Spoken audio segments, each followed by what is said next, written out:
Reflecting on your career, is there a particular moment or decision that was pivotal in shaping your career path?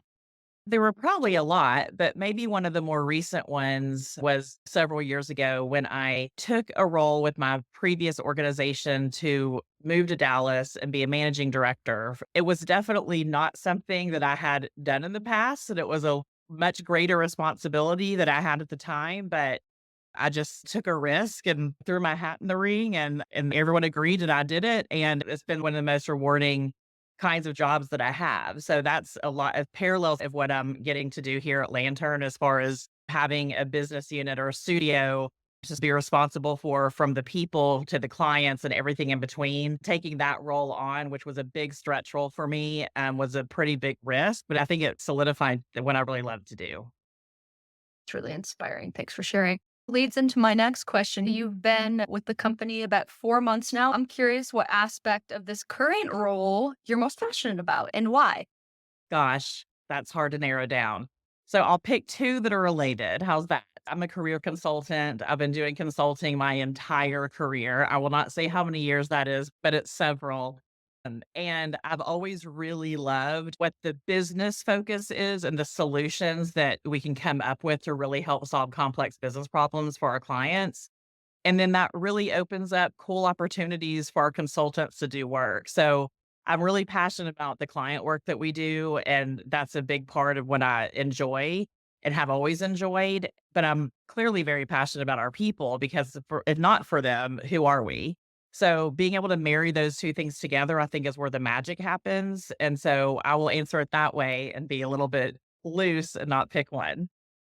Yeah, I love that. It's awesome. What do you enjoy doing outside of work that helps you recharge and stay productive? I wish I had a really interesting hobby or something that I could share, but if I'm being completely honest, it's just floating in my pool.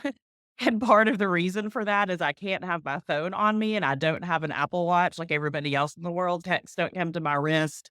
I'm just not connected. And that's probably the only time that I'm really not connected. And I've always really loved the water in general. I'm a water baby. I've grown up in pools and I'm a beach person and all that kind of stuff. So that's really when I can, and frankly, in Texas during the summer, there's nothing else you can do outside unless you're in water. We're under heat advisories all the time.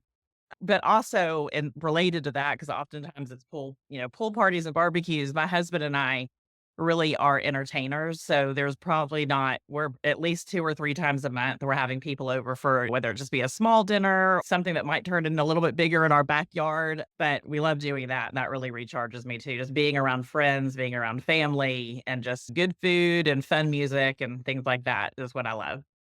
Okay, last question here. Can you share a piece of advice that you feel like has been a guiding light throughout your career?